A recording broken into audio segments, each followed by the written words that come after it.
Hi, it's time for another math easy solution. Turn to discuss further into differential equations and look further into population growth and the other models video series, and look at now example 2, which is similar to example 1, which deals with a modification of the logistic equation, but now instead of, as in example 1, we had a value for this constant c, in this one we'll just put a general constant c here. And basically the question is asked in this example: consider the differential equation dp over dt equals to 0.08 p times 1 minus p over 1000 minus c. And again, recall that the first part of this equation is the logistic equation, and then you have this minus c as we're modifying this logistic equation. So this is part of the other model series. Other models in terms of models that aren't the logistic equation, or that very basic exponential model that I went over as well in my earlier video. So if you haven't seen those, make sure to catch up and watch those. I'll put the links in the description below. So if we consider this differential equation as a model for fish population, where t is measured in weeks and c is a constant, and c we're going to impose that it's a positive constant, because this is as explained in my earlier video. Recall from example 1 that c represents the rate at which fish are caught. So you can't have a negative constant here, because that means you're throwing fish back into the water, which doesn't make any sense. So this should be positive constant, and we'll get to that later on in this video. So part A states, use a CAS or a computer algebra system to draw direction fields for various values of c. And then part B states, from your direction fields in part A, determine the values of c for which there is at least one equilibrium solution, and for what values of c does the fish population die out. C says use a differential equation to prove what you discovered graphically in part B, and part D states what would you recommend for a limit to the weekly catch of this fish population. So let's just go through each question by itself. So let's look at part A. So it says use a computer algebra system. Well, what we could do is, well, go to this is one I like to use, the slope field calculator or a direction field calculator. So we want to find a direction field. This is so when you plug in the equation here, you get a direction field like this, and then just play around with it on your own time, move stuff around. You could put a random constant. This one, we put the constant minus 0, which is, well, just this equation. And you get a direction field like that. I'll zoom in, so you get something that looks like this, and I'll copy and paste these graphs into it. So what I will look at is what's it called, 4 different constants. Now actually you have 5 different constants. So I looked at this one is minus 10. The first one is minus 0, so the second one, when you plug it in, you get something like this, and you keep doing that, you'll get different values. Another note I wanted to get is this dy over dx. I couldn't plug in dp over dt, so this one just assume that's dp over dt. The y is p, the t is x. So it's just a variable, so it doesn't change anything. So this is the same thing. So if you do this for different constants, and my calculus book does it for constants 0, 10, 20, 21, 25, and 30. So let's just use those. Yeah, so here I've copied and pasted these direction fields for a different constant. So when c is 0, it looks something like this. Whereas you can see from here, if you were to start from the bottom here, it would go up something like that, and the solutions would be approaching this equilibrium solution of 1000. It's the same thing if you go above 1000 population. So as you can see, this flat line across here, this is p is equal to 1000 here when we have c is 0. That's just a logistic equation where 1000 is the carrying capacity k. So that's 1000 there. Now when you add c is equal to 10, we get something that looks like this. There's actually 2 equilibrium solutions. So if you start here, notice that the slopes were going down, and then if you start above this value, going back up here, and then it's leveling off to this point there. Same thing if you go above it, you're leveling off like that. So there's a differential equation somewhere here when c is equal to 10. That's 200. 100 should be in between, so that's about 150. So we'll go p is roughly equal to 150. We're not sure exactly the value. Same for here. There's an equilibrium solution here, and this is at the point P is roughly equal to, that's 800. Between is 900, so this is about 850, like that. Now if we go C is 20, now we're seeing something even more interesting. So if we start off from here, we're going down, and it's looking like it's leveling off somewhere there. This one's slightly sloped down, and yeah, so something like that. That could be an equilibrium solution. Another one, if you start here, you're just going down here. So when it goes down all the way to 0, this means that the population of the fish is, well, the fish die out. So that's P. I'll draw the graphs, as I didn't do it before. P, T. Let's draw these again. T, P, T, and then the last one for this one, P, like that. So from here, what we notice is, well, this one's a bit slanted as well, so it's going down like that. So what I'm going to do is I'm going to assume that the equilibrium solutions are somewhere around here and here, as well as possibly here as well. So the first one right here is P is roughly equal to, that's 400, so that should be about 450. And then this one here, this is about P is roughly equal to 500. Let's draw that there. And then the final one here, P is roughly equal to 550. So that's possible equilibrium solutions, but again, that's graphically looking at it. We'll have to prove it otherwise. But now, so notice that everything's changing here. So my calculus book adds a C equals 21, and then plotting that from that same website, we get something that looks like this. But notice here, if you start off from really high, the slopes are going down. We're just following the slopes, and notice the slopes never go to 0 right here. Actually, it's becoming, if you're to zoom in all the way, notice that they're still slanted downwards, which is quite interesting. So it's still slanted downward, so I would assume that it would keep going down till 0. Same thing if you started from, let's say, somewhere here. So this is slanting down, just follow the curves, and then all of a sudden it goes down here. And the same thing if you were to start here, we just go down faster. In other words, the fish population will die quicker. So, and notice there's no equilibrium solution. Now when we go to C is 25, it's even more slanted. So this is 1200. I don't know, I think I forgot that when I copied it, when I took a screenshot. So anyway, so this is T, this is T, just for completeness sake, draw this as P for the axis, and now this is P, this is T,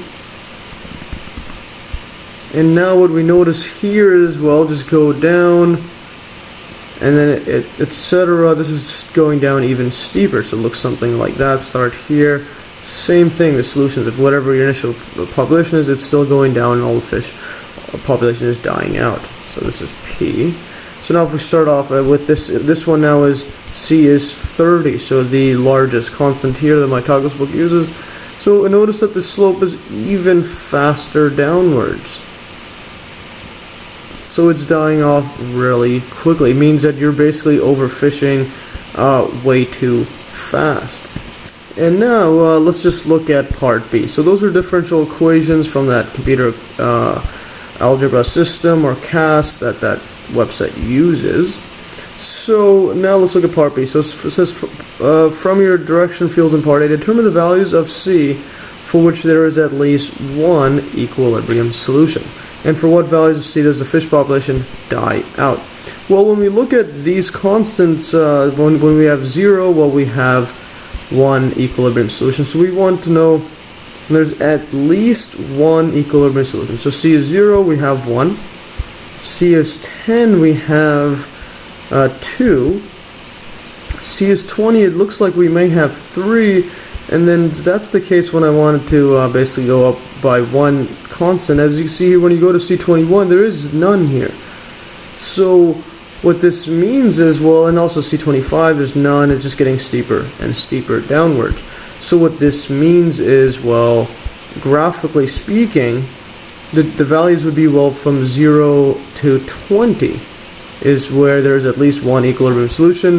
And for what values of C does the fish population always die out? Well, in that case, it's just whenever the constant was greater than 20. So that's 20 is that break-even point, and after that, everything just, all the fish die.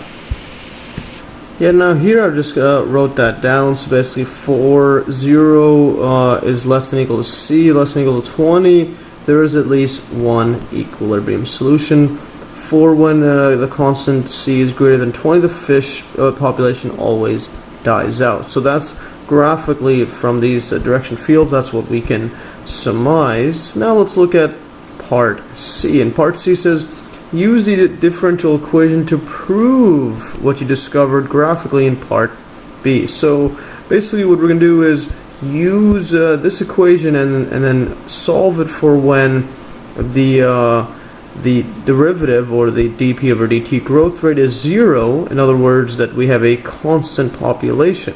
So basically, and then find out when the C values, what C values are there for when this is equal to 0 to get the equilibrium solutions. So let's go to that.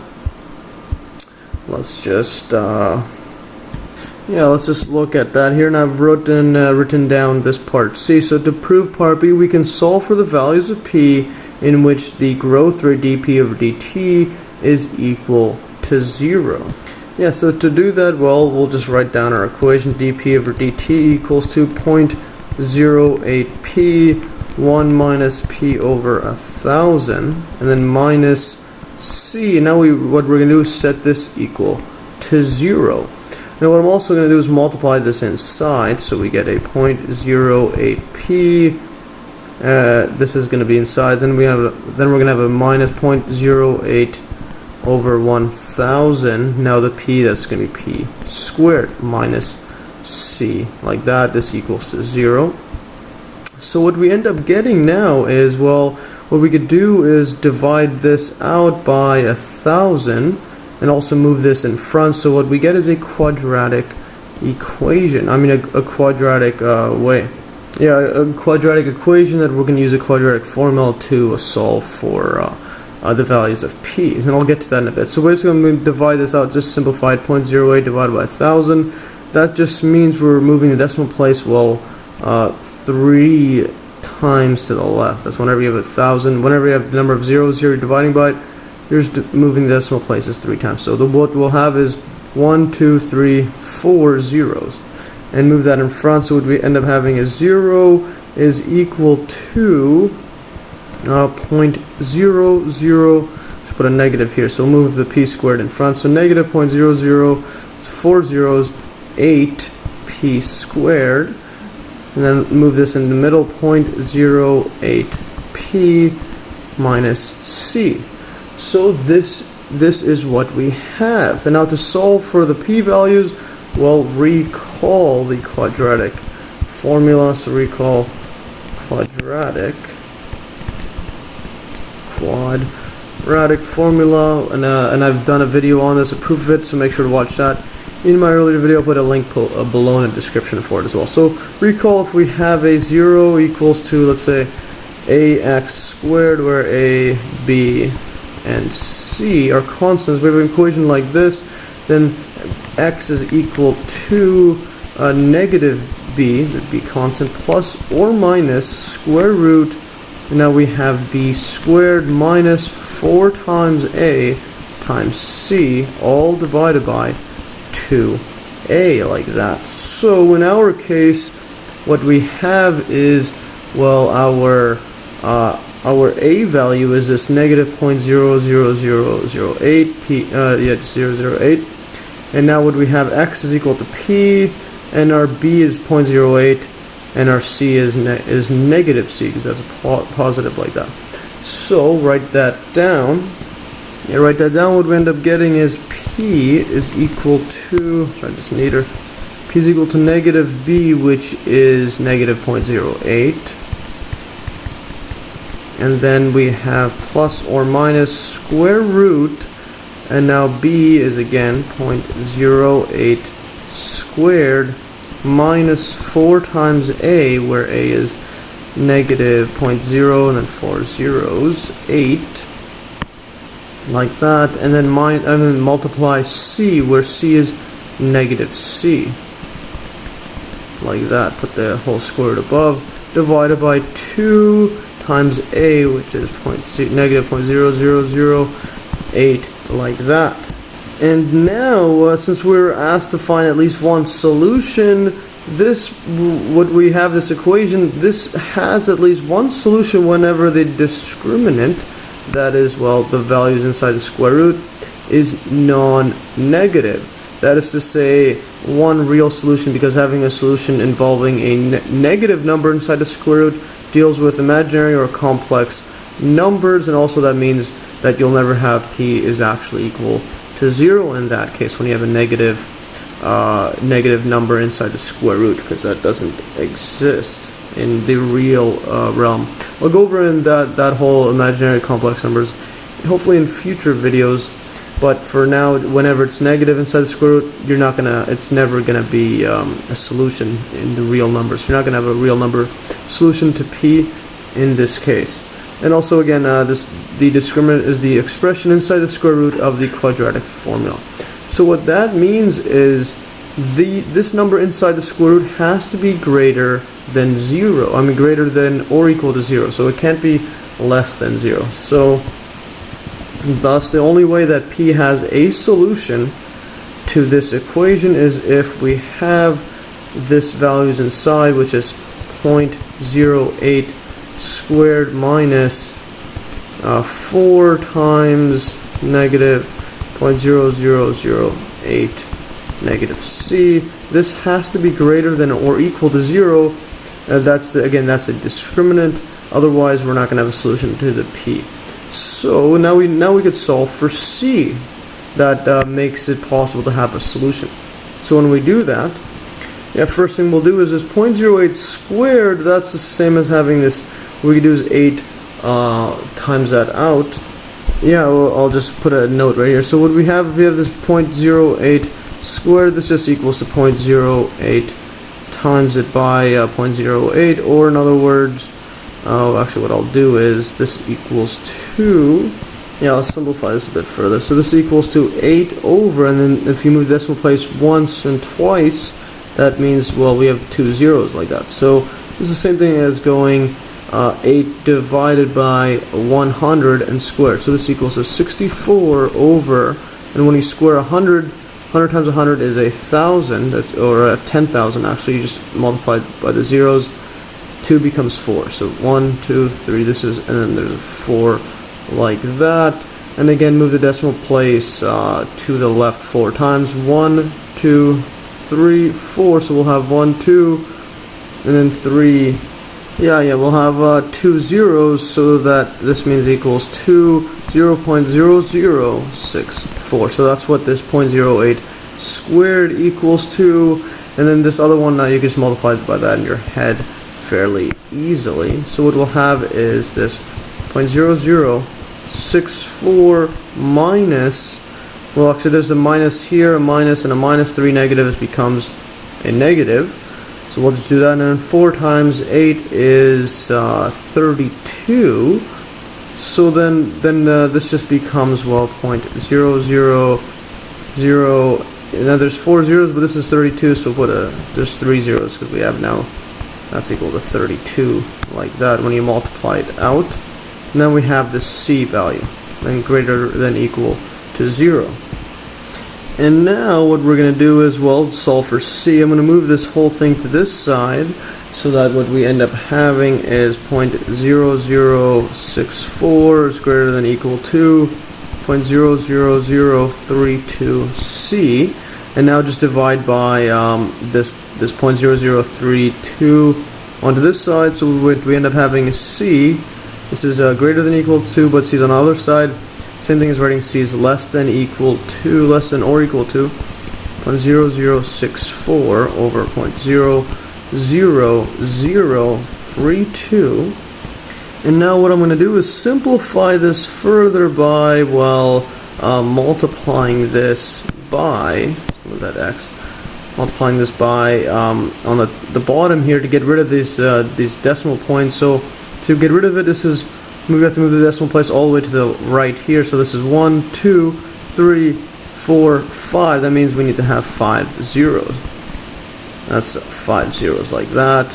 The top one is just going to move when we're multiplying the top and bottom by 5 zeros. This means that this is going 1, 2, 3, 4, and then 5. So this needs to have an extra 0 there. So this equals to, this is just equals to 640 over 32. And now we could just simplify this even further.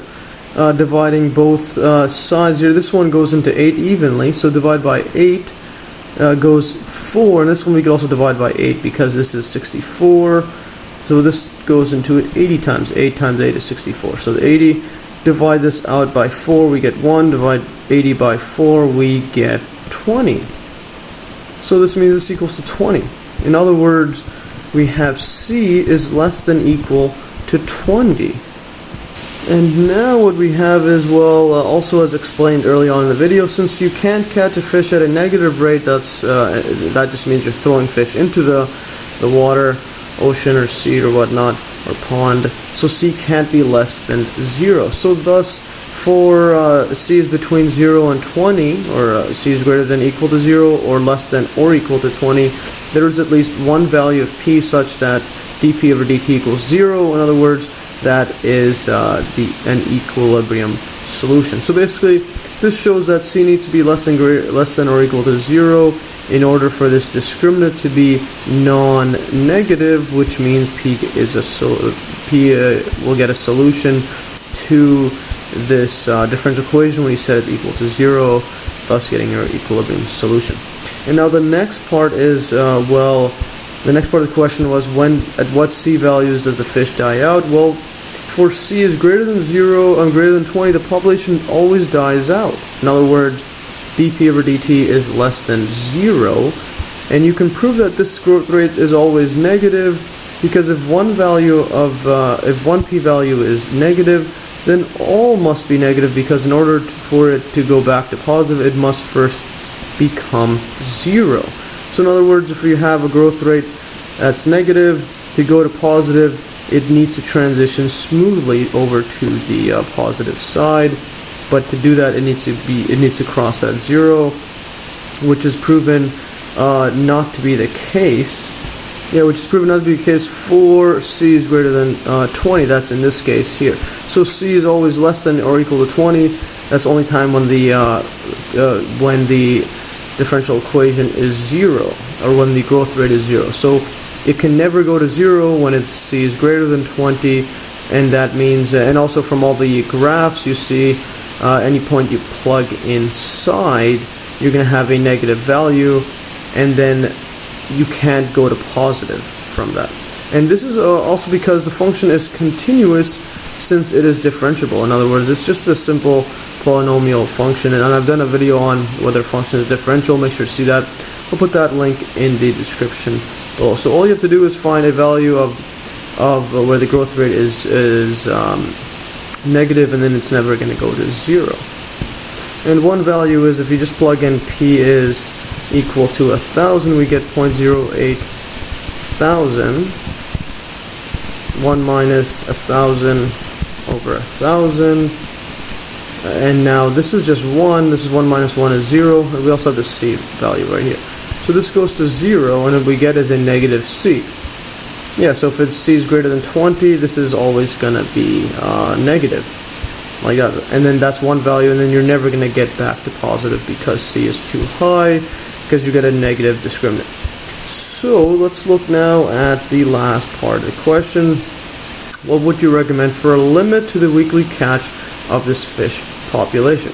Well, that's just for the C values where the fish does not die out. So we know that when the C is greater than 20, then the fish die out. So we're not going to attempt to fish that much. So what we recommend is, here wrote this down, the weekly catch should be less than 20 fish per week. You don't want to be anywhere near that, you don't want to get above that or even add it, because as you saw from differential equation, from the direction field, it's just it's a bit messed up on the graphs there, and it's not as uniform as when you have it less than 20. So that should be the recommendation. And again, I just want to show that graph as well here. So as you could see, when it's 20, you get a bunch of weird stuff like that, and rather deal with just a bit more even stuff, like especially in the practical field.